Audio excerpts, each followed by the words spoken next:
Hello everyone, welcome back to a new video.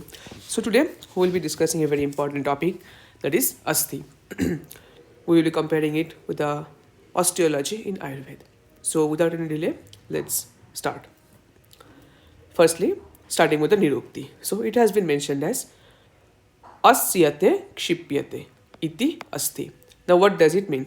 It means that it is a substance or component of the body that is not decomposed as fast as other structures such as muscle, ligaments, veins, tendons, etc. So what do we know in general? When a person dies, there is gradual decomposition, mummification, and putrefaction of the various parts of the body, such as muscles, ligaments, then we have the tendons and other structures. But however, in terms of asthi or the bones, it does not decompose. The typical example being even the fossil remains as well. We can trace the animals that lived long years back by the bones. Some of their bones are still present in today's generation.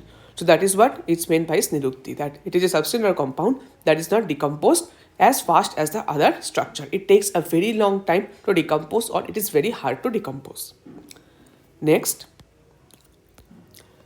the important part, that is the development and formation of asthi. So before going into that, we'll be first understanding about the saptadhatu concept. So we know that Ayurveda tells us about the seven dhatu, that includes ras, rakta, mamsa, meda, asthi, majja and shukra. Now what happens is that there is simultaneous formation of ras, and then the formation of rakta, then the formation of mamsa, then meda and asthi, and also after that majja and shukra respectively. So if we look into this part, that is the asthi is formed from, or after the formation of med, that is formation of asthi. Let's take a further look into it. That is, let's say this is the meda dhatu. Now what happens is that during the biotransformation of each of the dhatus, formation of dhatus, there is a specific agni known as the dhatu agni. So it is known as the dhatu agni due to the sandhi. Dhatu plus agni makes dhatu agni. Due to the predominance of the dhatu agni in the med dhatu, and also the dominance of the prithvi, agni and vayu mahabhut, there is the conjoint contribution of both these two factors, that is the dhatu agni and the prithvi, agni and vayu mahabhut. What mentioning that this dhatu agni is nothing but the asthi dhatu agni. Okay, the asthi dhatu agni and prithvi, agni and vayu mahabhut, their conjoint contribution leads to the formation of asthi. So it is Acharya Sushruta have mentioned it as, if you look into the slok, then he have mentioned as पृथिव्याग्नि Anila दीनां संज्ञातः श्लेष्मणा कृतः खरत्वं प्रकोरतस्य जायते अस्ति ततो नृणम्. So it is clearly mentioned from the verse itself that prithivya, that is the prithvi mahabhut, agni, the agni mahabhut, anil is a synonym of vayu, the vayu mahabhut, adinang, etc. Sanghata means together, conjointly. Sleshmana kritah. Here Sleshmana is has been referred to as the med. Sleshmana kritah. Kharatva prakrutasya means, kharatva means that is will be the roughness. Prakrutasya jaita asti tato nidam. So what happens is that we know that med is something that is unctuous in nature. So by the principle of dhatu agni and the prithvi agni and vayu mahabhut. Now why we are taking only the prithvi agni and vayu mahabhut? If we look closely into it, then we can understand that all the three, that is the prithvi, agni and vayu mahabhut, are very much dry in nature and causes hardness of an object. So all these three feature causes dryness and hardness of an object. And also dhatu agni, again agni, which again will cause dryness and hardness of what? Of the meda dhatu. Meda dhatu is something that is unctuous. So by the virtue of prithvi, agni and vayu mahabhut and also dhatu agni, there will be dryness and hardness of the meda dhatu. Hence its unctuousness will be gone and ultimately will result in a very hard structure that is known as the asthi. So this is how asthi is formed. Next, what is the importance of asthi? Acharya Sushruta have mentioned that abhyantare gatehe sare yirtha tishtanti bhuruha अस्थि सारेस तथा देहा घ्रियन्ते देहिनं ध्रुवम् तस्मात् चिर विनस्तेषु त्वग् मांसेषु शरीरिणम् अस्थिरि न विनशन्ति सारा नियतानि देहिनम् मांसान अन्यत्र निबद्धानि शिराभिः स्नायु अभिस्तथा अस्थि न्यालंबनं कृत्वा न शीर्यन्ते पतन्ति वा. So let's understand each of the line in details. The first line tells that abhyantargate sare yertishtanti buruha asti saresthatha deha dhriyanta dehinam dhruvam. So abhyantar means which is inside, and abhyantargate means which is present inside words, and sar means the essence part. So tishtinti buruha. So Acharya Sushruta have tried to make a simile of what we know, that a tree. Let's consider this as a tree. So a tree is always supported by its hard inner mass, and a simile has been made like that. For example, the tree is supported by the hard inner mass which is present inside. That is why abhyantar. Okay. Similarly, asti sarestata deha dhriyanta dehinam dhruvam. Similarly, the human body is supported by the asthi or bones that is present inside. So this is a typical example of the axial skeleton of the human body. Now this is the main structure which gives the structural framework of the human complete anatomical structure. So this is what has been made. Just like a trunk of the tree, or which is present in the middle part of it, supports the entire tree. Similarly, the asthi that is present inside supports the or creates the structural framework for the entire human body. The next line, that is Tasmat chira vinasteshu tvag mangseshu sharirinam. That means Tasmat chira vinasteshu. Chir means that takes long time. Vinasteshu tvag mangseshu sharirinam. Mean tvag means the skin, mangsa means the muscle tissue. We have the peshi, that is the peshu and mangsa are the same.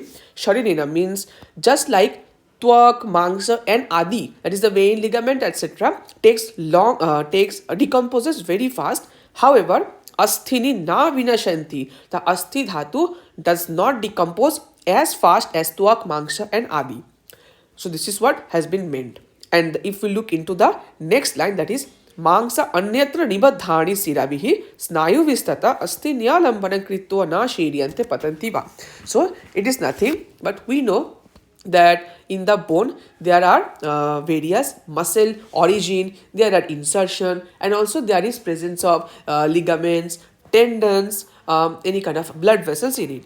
Now what happens is that those structure that I have just mentioned, that is associated with the asthi or the bone, they also get decomposed very much fast, but not asthi. And another thing worth mentioning, that asthi also provide structural framework as well as protection to the underlying material. That is, it includes the blood vessels and everything. So basically it also acts as a protective and supportive function. So this is the importance of asthi. Next, the number of bones. Again, Acharya Sushruta have mentioned that Teshang sarvishama asti shataha shakhastu saptad shatottarahang shatang Shroni parshva prishthorasu griva pratyu urdhva trishtihi evam asthanang trini shatani puryante. So this is nothing but, if we look into the total summary of it, then there are total of 300 bones according to Acharya Sushruta. Now it can be divided into three parts, and what this is very much important from examination point of view, because this three part is known as the Sadanga Sharira. This is known as the Shadanga Sharira, and it is quite oftenly asked in the examination. So what this Shadanga is consist of? It is consist of the four limb, the trunk, head and neck. Now 4 limbs consist of 120 bones, that is each limb consists of 30 bones. Next, in the trunk we have the 117 bones, and in head and neck we have 63 bones in total. So this is the number of bones, or the division of the bones in the human body. Next, types of asthi. It is very much important to understand the anatomical concept of the human body.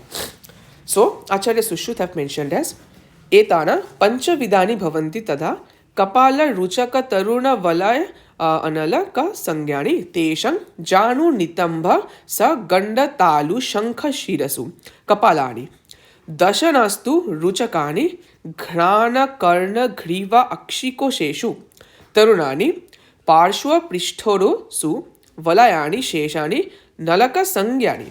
So what is this? In summary, there are mainly 5 types of Asthi mentioned. That is the Tarunasthi, Kapalasthi, Valayasthi, Ruchakasthi, Nalakasthi. So, Tarunasthi can be compared with that of cartilages.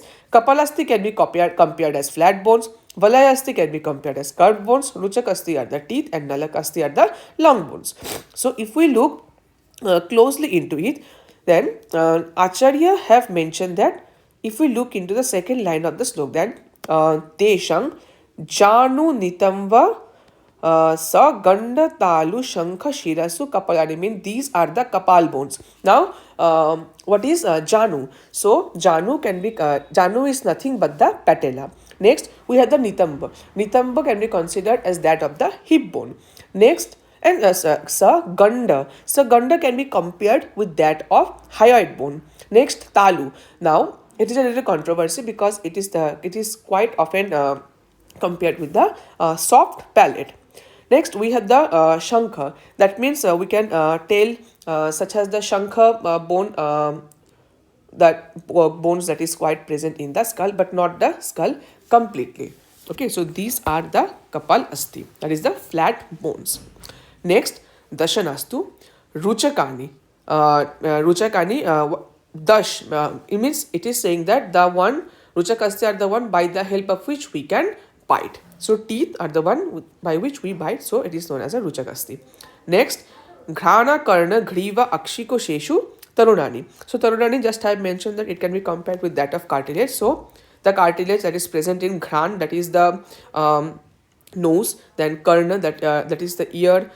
We have in the Griva, in the neck region, all the cartilages that are present in this region, that is the nose, ear, and also in the eyes, etc., are the Tarun Asthi. And next, we have the Parsho Prishto Uruhu Su Valayani. Means Valayasthi are the Asthi that are basically curved in nature. So, it is mentioned that the Parsho, the Parsho can be compared with that of the flanks. If you look into this diagram, then all these bones can be compared as the Parsho Asthi because these ribs are actually curved in nature. If we look into the nature, it is actually curvy in nature. So, the Valayasthi. And also Sheshani, Nalaka Sangyani, that is the Nalakasthi, can be compared with the long bones. For example, the femur, we have the clavicle, the humerus, radius, ulna, etc. all comes under this category. So these are the common picture of this one, such as we have the hip bone here, which can be compared with that as the Kapalastha, they are the flat bones. We have the teeth here, the Ruchakasthi. Next, we have the scapula here, which is again comes under the category of flat bone, that is the Kapalastha. We have the humerus over here, which comes under the category of Nalakasthi or long bones. Next, if we see this red structure, then these are nothing but the ligaments, and hence they are the ligaments or cartilages, hence they are the Tarunasthi. These red structures, these are the Tarunasthi. And also the ear, it contains again cartilages part, again the Tarunasthi. This is the femur, and also the fibula and the tibia. These are long bones, so Nalakasthi. So all these structures, these are the various types of Asthi. Now, Ashray Bhav, this is very much important in understanding the clinical portions of Ayurveda. So, we know that Asthi is a natural site of Vayu. That means in Asthi, Vayu naturally resides. So, what happens is that, for example, if you look into the Ashray concept, then, for example, that Rakta have its Ashray Bhav with Pitta. So, what happens is that in the natural tendency, if Rakta increases, then Pitta should also increase, or if Rakta decreases, then Pitta should also decrease. That means there is simultaneous affection of both the parts. However, in case of Ashray Bhav of Asthi, it is actually opposite to what happens. That is, if due to any reason Vayu increases, then if due to any reason Vayu increases, the Asthi Dhatu will decrease, and vice versa. That is, if Asthi Dhatu increases, then Vayu will decrease. So this is nothing but the Ashray Bhav of Asthi, which is very much important. Now, why this is important, I will be explaining it into the next slide. That is the practical understanding of Ashray Bhav.